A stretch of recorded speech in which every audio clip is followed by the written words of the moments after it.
In the midst of World War I, two men are given an impossible mission. Track down Colonel Mackenzie to stop an incoming British attack on the German army, in which the British will be massacred. All 1,600 men will die because the Germans are setting a trap. These two men are tasked with delivering a letter stopping this attack in very little time. They have at least 3 days to get to the front line. And we are joining these two men on a continuous take of a movie, a monumental feat that keeps this movie apart from the rest. And we are doing this bonus on Oscar Sunday because we, or at least one of us, believe that this will be the Best Picture winner. It is. It's going to. We give you 1917. I'm Connor Eyzaguirre. And I'm Austin Johnson. Welcome to a bonus episode of Filmgazm.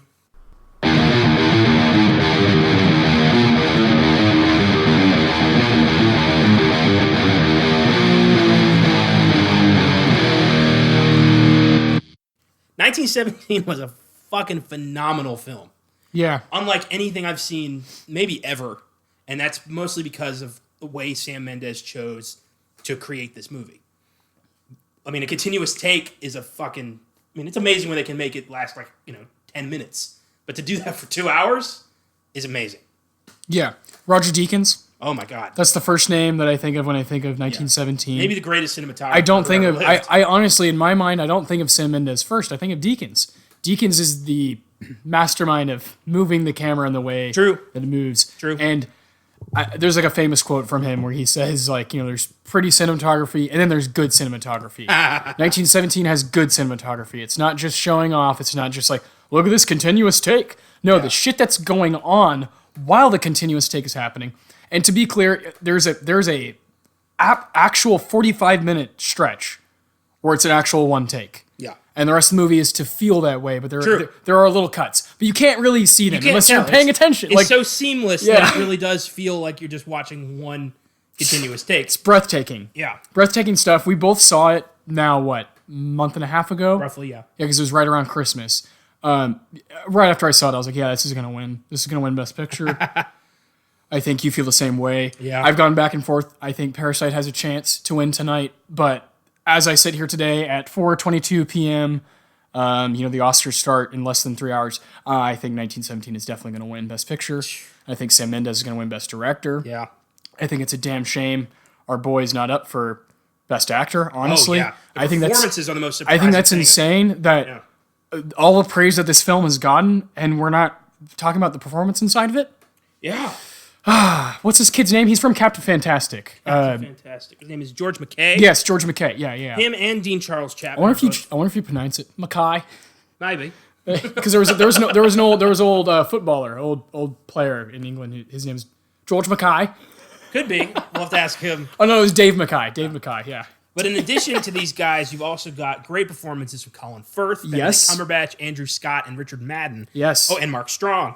All of whom... Benedict Cumberbatch. Most of them I had no idea were in this movie. Yeah. It's almost like... It's a British, It's like they're checkpoints.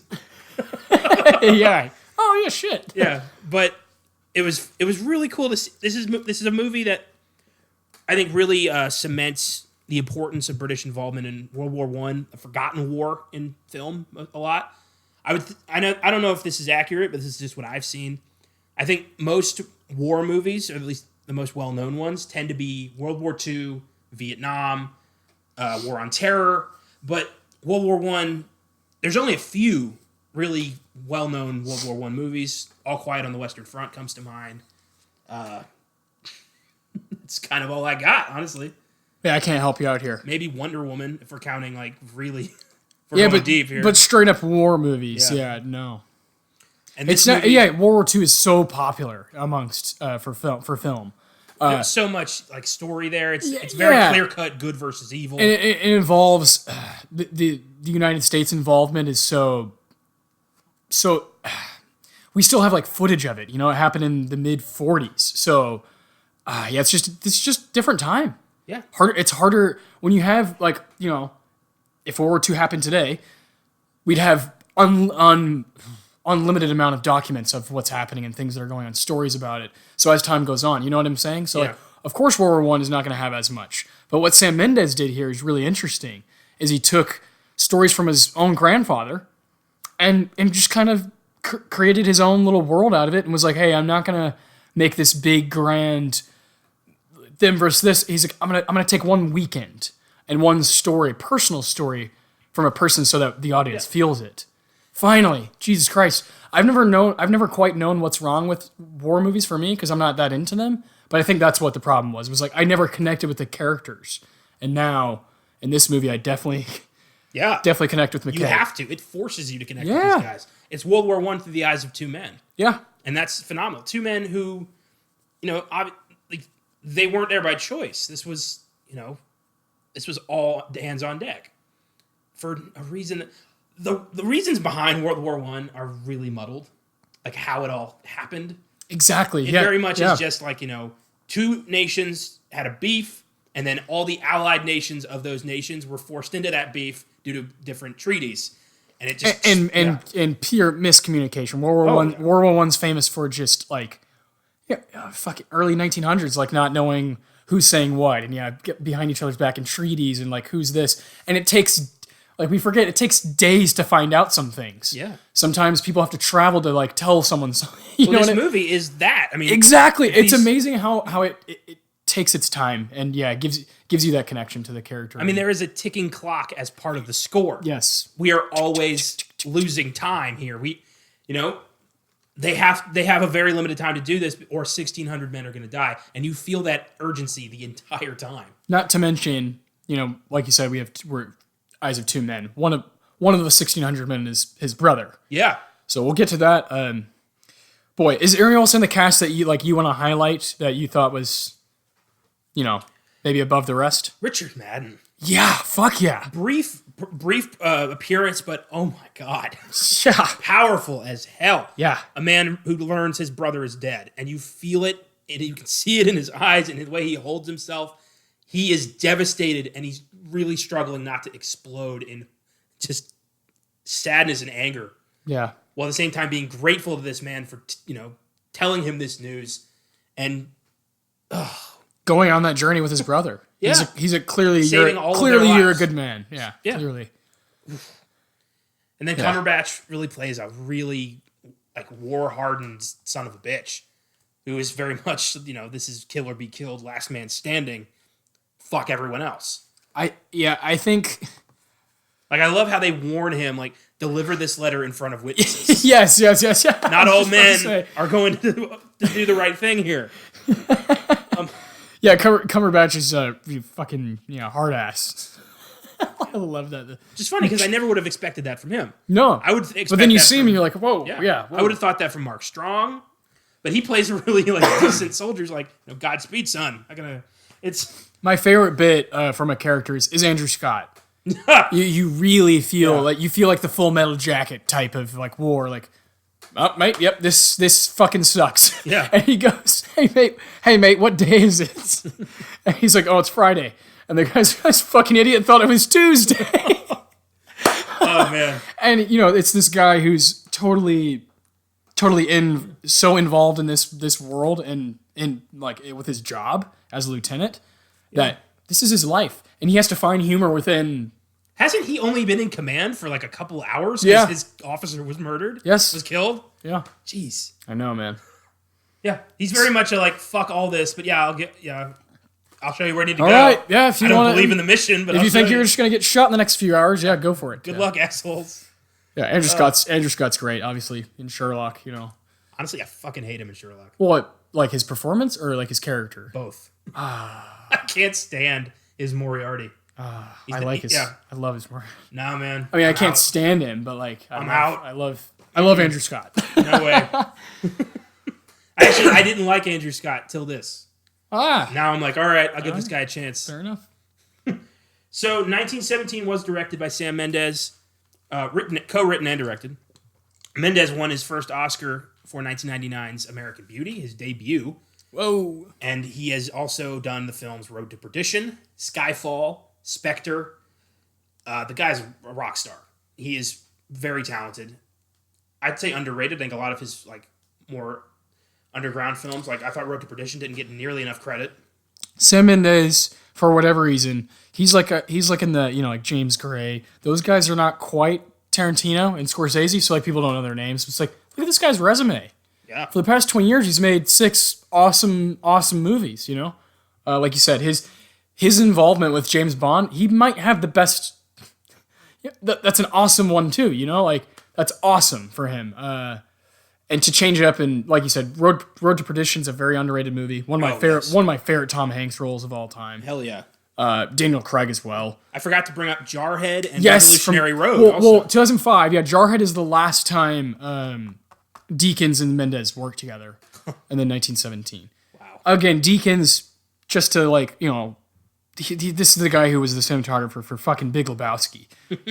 His career has been monumental, and we're going to do a podcast on just him one day and what he's done for the industry, because he's a mastermind and a big reason why this movie's done what it's done. Yeah. The cast top to bottom here is really perfect. It is. It's perfect. I asked you to highlight one, but I guess we're just going to highlight. Okay, yeah, let's do it. Highlight them all. They're great. We'll start with our hero, George Mackay. He, as you said, appeared in Captain Fantastic. He was a lost boy in Peter Pan, 2003. Yes. And this movie is going to be huge for him because he is fantastic. Yeah, I think he should be up. Really sells the horrors of war, and more so the horrors of isolation, of being alone in this war-torn landscape, knowing that if he doesn't get there in time, 1,600 lives are going to be on him. And he sells that so well. Yeah. And he's partnered with Dean Charles Chapman, who a lot of people will know as King Tommen Baratheon. Game of Thrones. He also appeared in The King recently. Yes, with Robert Pattinson and Timothée Chalamet. Recurring role in Into the Badlands. He's really coming to his own, Dean Charles Chapman. Oh, yeah. He's going to have a nice career. Yeah. He's great as Lance Corporal Blake, who... out of fucking nowhere. We'll get to it, but it comes out of nowhere. It's shocking. Yeah. One of the most shocking turns in films in 2019. Oh, hell yeah. And they're basically our leads. We've talked about the supporting group, Mark Strong. They dominate the screen, though. They do. Those two. They do. Because, like you said, it's almost like checkpoints. It's like bosses, like on a video game. Kind of, yeah. Here's Colin. Here's Benedict. Here's Andrew. Yeah. You just keep moving. It never lasts too long because the camera's always moving. Yeah.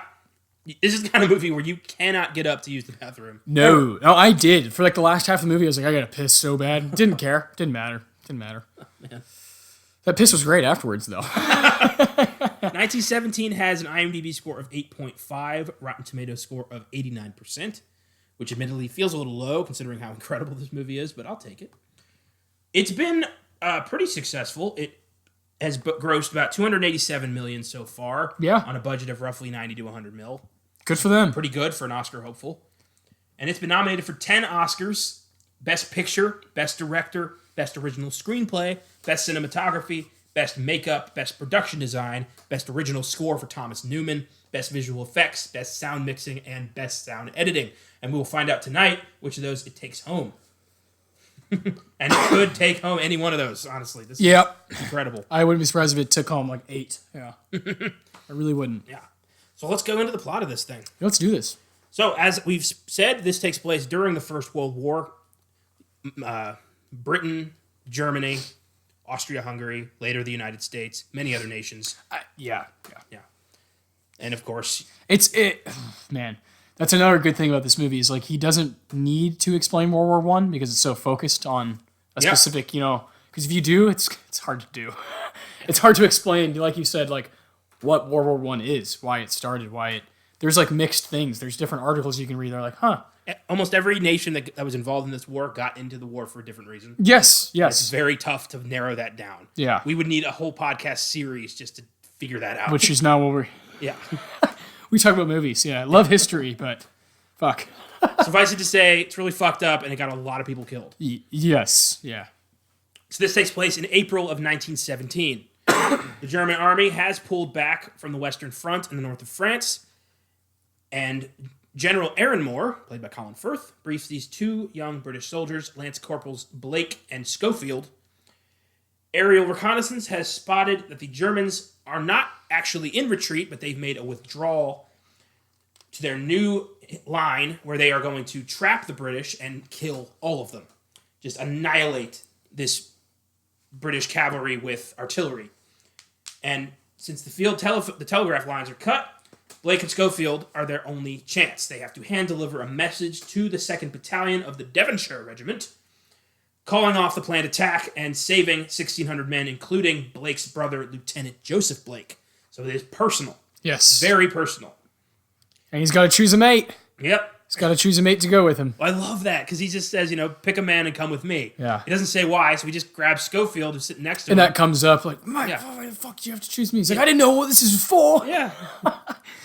Oh, man. Not fair, but it makes I get it. Crazy. And it makes the ending of the movie that much more powerful. Yeah. Oh, yeah. Yeah. Schofield and Blake, they cross no man's land, which is where Andrew Scott, that's when his character's fine. You guys want to start your journey off with this? Go ahead. We have orders. We have to. Y'all are gonna die. And they're like, all right, man. Good luck. And no man's land is the section of earth between the British and the German trenches where nobody fucking went, because you will die. You will get shot. You will blow up. Yeah, because this open. Yeah. People can see you. World War I was trench warfare. It was just waddling in filth and with thousands of men shooting up and throwing grenades and hoping you hit something. It was devastating. A lot of people died just from illness. And those trenches are still there. On the French countryside, there's still mines. There's still unexploded artillery just buried across the French countryside. It's really fucked up. Yeah. And they cross no man's land, and they reach the abandoned German trenches. And I kept expecting a soldier to jump out and attack them. I know. Because, what are the odds that every soldier is gone? There's got to be some.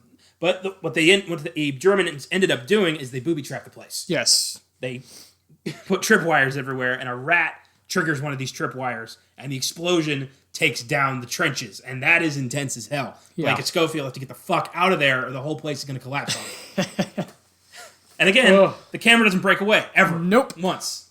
From them just chilling on a tree to now, has not left them at all. It's fucking incredible. Gotta be tense as hell to film like this. Oh my gosh. You trip, you fuck up the whole day. Yeah. Oh. Yeah. Jesus. Tons of work that you have to redo. Yeah. Yeah. Oh my gosh. It's challenging as hell. Yeah. The end product is worth it. Deacons, baby. Wow. That's a name like people should know as much as fucking like Brad Pitt. He's had that kind of involvement. So the explosion almost kills Schofield. And Blake digs him out of a bunch of rocks and dust, and he's got just dirt in his eyes he can't see, and he is pissed at Blake. That's when he freaks out. It's like, why the hell did you choose me? Why did you make me do this? It wasn't my orders. And Blake's like, I didn't know what they wanted me to do. I just picked you, and now we got to deal with that. So, come on. We don't have time for this. And so they head up the field to an abandoned farmhouse where Schofield fills his canteen up with some milk. Yep. Which is crazy how that comes into play later. And they witness a dogfight between 3 biplanes up in the sky. Great. Amazing visual effects are crazy. And that was in the trailer. That was part of the reason I was like, whoa. The German plane gets with shot the plane down. coming in it. Oh so crazy. Gosh. They're just looking at this plane the whole time, and it just comes closer, and it starts getting right up there. They run, and it crashes into the farmhouse. And the plane is on fire. Blake grabs the German pilot out of the cockpit, saves him, and the plane's on fire. Blake tells Schofield, go get some water. Schofield goes to get water, and you hear Blake scream, the German soldier has stabbed him in the belly. Jesus. Schofield shoots him and holds Blake as he dies of a knife wound to the gut. Halfway through the film. Holy shit, I thought he was our hero, Yeah. It's crazy. It's his brother that he's trying to save, yeah. Jesus. And he's killed for doing the right thing. That's the worst. He tried to save this guy. Yeah, tried to help the pilot. Yeah. But this is war. You can't help the enemy during war. Especially the Germans, jeez. Yeah. I mean, no, that German did not care. It was like, oh. No, the second he had an opportunity. Give me an inch of space to breathe. Mm-hmm. I will stab. Yeah. So Schofield, who's now alone in this mission, grabs the letter from Blake, pockets it, grabs. I think Blake gives him a photograph or some memorabilia for his brother, and Yes. pockets that. And Schofield's now on a personal mission to deliver this letter for Blake. Schofield's picked up by a passing British unit, and that's where we meet Mark Strong, who is in command of these men, and he agrees to help Schofield get a ride as far as they can take him. And in the truck, you just hear these men talking about, like, what were they talking? It's been a while of what they were talking about. Oh, well, one of them goes, really young guy. He's like, "I finished your story, mate," but you're so locked in that this guy's best buddy just died, and that's Sam Mendes. That's where his awards that he's getting tonight for best director. I think he's going to win tonight.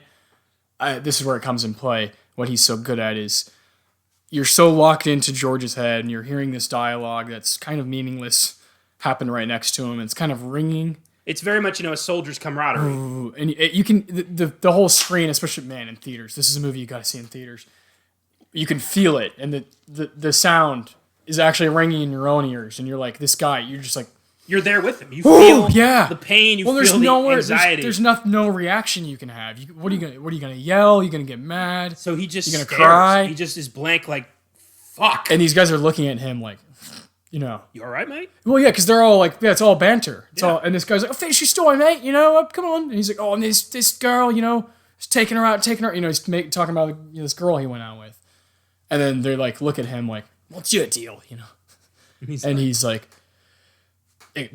kind of explains what's going on. They're like, "Oh, damn." And then this is probably my favorite part of the movie because this shows his tenacity, shows our man, that he's not going to give up. And this is when I knew he was going to figure it out, was when the car hits some mud and they can't move. Yeah, and he brings and them he together. starts screaming, yeah. "We have to move!" Because he knows there's not much time for him to keep going. And he knows it's just me left. I have to keep going. And so he gets out of the car and starts moving this giant thing full of soldiers as if like he's going to get it. And the guys look at him like, "Shit, mate, let's help him." Like, I don't know what he's doing, but let's help him, And so they do. All of them get out and they all start pushing. They put their cigarettes down and they just fucking help him. Yeah. And they get back in and he's like, like, whew. And I lost it in theaters when I was like, "Geez, man, like this guy's not gonna stop." That's when I realized, like, this is a soldier I would not want to encounter on the battlefield. Yeah, because he will fucking take me down. Have you seen Captain Fantastic? I have not. So there's a scene in that Viggo Mortensen is his dad. Yeah, and there's a scene where he's kind of like he's like 18. He's kind of like releasing him, like, "All right, man." And there's something about like picturing that when that happened because I saw the movie. I saw it in theaters. I think it came out in 2016. And then seeing him act in this, and he's like obviously grabbing like the situation by the balls. Yeah. Oh, it was weird. It was like, because those are like the only two movies I've ever seen him in. So those are the only two characters I'm thinking about. And it was just weird. It was like he was graduating. Like this was his thing, even though the movies have nothing to do with each other. That's what I thought. I love those things that happen when you connect characters with one another. And I lost it in that scene. When he gets out and starts pushing the car, I'm like, fuck, man. I want to be there with him. I want to push so bad with him, You want to help the guy. Oh, yeah. Yeah, I just want more bodies. You want to make sure he gets there. Yes, like we need this to happen now. Yeah. And that without Blake's death, maybe they wouldn't have got there without Blake's death. He does need to go through a lot of this shit by himself in order to get there fast. Yeah, I agree. And I think that Blake's death was, the push he needed. And to pull this off. mentally and physically, because one person and mentally. This is very much like, I'm doing this for Blake. Yeah. He chose me. I'm the mate he chose. I gotta finish. His brother needs to live. Mm-hmm. Ugh. Well, yeah. At this point, he's got to give his dog tags to his brother. Shit, man. Dude, this movie's a trip. It is a trip. Fuck. I love that the continuous take was for a lot of people it was the selling point of the movie, but it's not a gimmick. It never loses any of the punch. I don't even want to acknowledge people that say that. It's very character driven. It's Thomas Newman's score is fucking incredible. Yeah. And it's Roger Deakins really pulls off. And George McKay is acting his ass off. Yeah. George McKay is a great hero here. And I want him to have him and Dean Charles Chapman. I want them to have a long and substantial career. Same. They are both fucking amazing in this. Same. So they come across a bridge destroyed, and Schofield has to part ways and cross on his own. So he crosses on a broken bridge. He crosses on the broken bridge and gets attacked by a German sniper, and that's tense as fuck because he's trying to avoid German sniper fire while also crossing this bridge. It's crazy, and he tracks down. He gets into the tower, kills the sniper, but is knocked out by a ricocheting bullet, and that's I think that's a scene cut. There is, yes, yeah. When he passes out, yeah. And he wakes up in the middle of the night, and the Germans have overrun the town, and he has to get the fuck out of there. And he's fired on by a German soldier. He's running through the town, so great. He strangles one of the soldiers, which was crazy. Unbelievable stuff. I love that one shot when he's looking into there's the fire. Yeah. And you see that soldier start chasing him, and you're like, "Fuck, get out of there, man!" It literally looks like he's about to descend into hell. That's what it is. Yeah. Well, for a minute, he's like, "Maybe that guy's gonna help me." It's like, no, man. You think anyone's gonna help you at this point? Yeah. And he's like, "Oh, fuck." You know what? Weirdly enough, this movie reminded me a lot of Escape from New York. Yeah, that's a good. Yeah, a race against the clock, trapped in hell. No one's gonna help you. You're alone in this. Mm-hmm. I got that vibe. It's like I feel that 1917 Snake Plissken here. I feel that. Fuck yeah. So Schofield ends up underground in the hiding place of a French woman who has a baby, not her baby, just a baby that she found. Ugh. She treats his wounds. He gives her some canned food and says the baby needs milk. And she's like, well, I happen to have a canteen full of milk. I love that. The milk he got from the farm. So great. So he says, she implores him to stay, and he says, I can't. I have a mission. So he gets out of there, and he's discovered by German soldiers several times, dodges their attacks.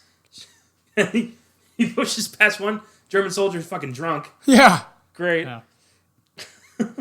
And he ends up escaping by jumping into a river and flowing down with the current. Yeah. Crazy. He stumbles out of the river, and at this point you're like, how the fuck is he ever going to get there in time? And he stumbles onto the Devonshires, the people he needs to find, in the great scene where they're all just watching this one kid sing this English ballad. That was the trailer. That was the song in the trailer. Yeah. And it hurts. Yeah. You can feel the emotion in all of them, and they're just like, I want to go home. I miss life. Yeah. So sad. And one of my favorite shots. They're all like 18, 19. Yeah. They're just like, whew, just boys. Like that when they're showing him sing and they're going through all the bodies, the faces, and they're all boys, all of them. It's like there's no men here. Yeah. And they became men. Yeah. They had to grow up too fast. This is what we're throwing them into to learn. Yeah, it's fucking crazy, Ugh. War is just such a brutal, the most brutal thing, So one soldier notices Schofield, who's drenched and just looking beat the fuck down. Yeah. He's like, who are you with? He's like, I'm trying to find the Devonshires. You know where to find the Devonshires? He's like, we're the Devonshires. Yeah, mate. And at that point, I was like, yes! Yeah. I was so happy. Please. It doesn't stop, though. No. The attack's already begun. They're the second wave. Mm-hmm. So he runs across the battlefield, getting to the trenches to find Colonel Mackenzie. And that is my favorite scene. When he's going through the trenches and just decides, I can't get there in time. So he jumps up atop the trenches, runs across the fucking battlefield like a goddamn legend. Yeah. Jesus. And Thomas Newman's score swells, and you're just like, this is a hero. I love when he's running, and it's not just dominant, boom, boom, boom, no. like he's The Rock. He's running, and he's getting hit, falling down, and knocking into people. Somersault, and then he gets back up and keeps going. Dives into the trenches. Jesus Christ. Roger Deakins, again, that's probably the most impressive bit of that movie. Just boom, The amount of technical things that had to go right for that scene. It's crazy. Bombs dropping behind him. Yeah, it's just hundreds of epic. Soldiers running towards him.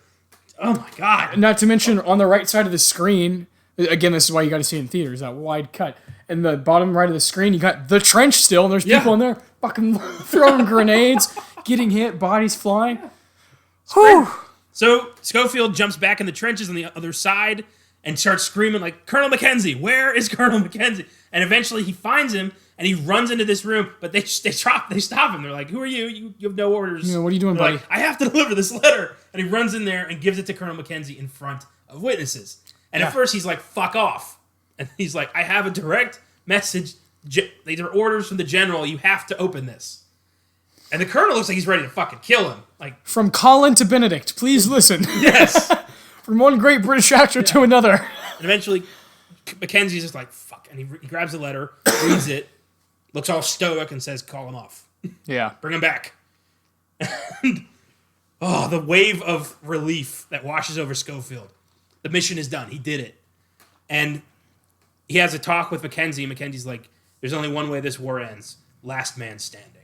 Like, this is a battle-hardened son of a bitch. Ugh. He was going to let them all die for his own pride. Yeah. Ugh. But then, one other guy, one of the other officers, just tells Schofield, good work, boy.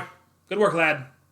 And walks away. That's it. That's his prize. That's his reward for doing this. Yeah. So he goes over to the medical bay, or medical tents, to try to find Lieutenant Blake. And he's yelling for Lieutenant Blake and eventually finds him. And it's Richard Madden. Yeah. And he tells him, I was sent here with your brother. And he's like, oh, where's my brother? And Schofield's just like, I'm sorry. Like, it's very few words said, but everyone, they both know exactly what's being said. Yeah. And the look on Richard Madden's face from just like, oh, my brother's here to my brother's dead is so devastating, but so well acted. It's so perfect. He's another actor who's going to be part of the next generation of superstars. Hell yeah. And already with his, with Game of Thrones and Rocket Man, and I heard he was great on Bodyguard. Yeah, yeah. He's fucking great. He is a very talented actor, and it kind of sucks that they chose him to be who he was in Game of Thrones, because they're like, fuck, I wanted that actor to be. But that's the most epic moment of the whole show. I personally think he'd be a great choice to succeed Daniel Craig as James Bond. I like that a lot. Yeah, Richard Madden would be fantastic. That's a good young one to go with that you could have for you can milk 5 or 6 movies out of that guy. That's probably the thing. He's like, I don't know if I want to do that. Yeah. Hey. Yeah. You never know. Mm-hmm. So Schofield asks if he can write to Blake's mother to tell her about Blake's heroics, and Joseph's like, that would be nice. I appreciate that. You're a good lad. Good call. Schofield walks away and sits under a tree. And the film ends with Schofield looking at several pictures of his 2 daughters and his wife. Yeah. So Schofield was a family man. Yes. And camera fades out to say, in memory of Lieutenant, Lance Corporal Mendez. Yes. Well, that I love that, again, another really cool shot of Schofield sitting on a tree, because that's what he was doing at the beginning of the film. Yeah. And we don't see what he's looking at in the photograph. It's, it's like over his shoulder. And so you don't see it, and then you see what he's looking at the end of the movie, and it was his family. Yeah, he Clearly, did this, yeah. Knowing, he had a family at home. He put himself at risk because it was the right thing to do. But he never fucking uses that against Tom, against his buddy. He never is like, I have a family. Like, what the hell, man? Yeah. He just keeps moving with it, because he's not the only man here who's got a family. They all do. Yeah. Yeah. It's understanding that you're, this movie, man. Like you said earlier, just towards the end, they just say, good job, man. Your mission's over. Okay, move on. Yeah. The amount of recognition, it's not there. This is just another thing, another day. There's probably a story that's even more brutal. The war wouldn't end from another Lance Corporal. The war wouldn't end for another year. Yeah, yeah. This was not the end because this of is the war. April of 1917. So yeah, this was just another day in the war, which is maybe the most devastating thing of all. Crazy. I gave this film a straight up 9 out of 10. This was amazing. 9 might get a 10 if I see it again. Yeah, it could. I don't know. I gotta.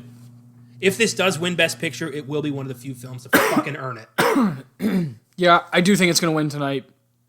I think it's gonna win a lot of things. My God, what a great year. Parasite, this, Ford vs. Ferrari, Marriage Story, Jojo Rabbit, Joker, Irishman. What am I missing? It's a heavy group. Yeah, for Once sure. Upon a Time in Hollywood. That one's pretty good. And even the stuff that wasn't nominated for Best Picture, like Uncut Gems, God, and The Two yeah. Popes, Yeah. The Farewell. This was a hell of a year. Yeah, well, and not to mention, I think, Avengers Endgame Yeah. And then I think Spider-Man, that was like a stellar way for Marvel to, hey, we're still here. We're still going to do our thing. We're going to continue, pass the torch right to Tom Holland. Let's keep this fucking thing going. There's just great things that happened in 2019. I don't see how 2020 could one-up it. But I'm hoping. Yeah. I'm hoping. We'll see what happens. Cannot wait for tonight. Cannot. We got 2 hours now. Yep. 2 hours away from showtime. So let's head up to see the Oscars. let's do this. Yeah. We'll talk to you next Sunday for yeah. an post-Oscars bonus show. Yes. Check out our Philip Seymour Hoffman extravaganza this Wednesday. Yeah. And thanks for listening. We will see you in a couple days. Peace.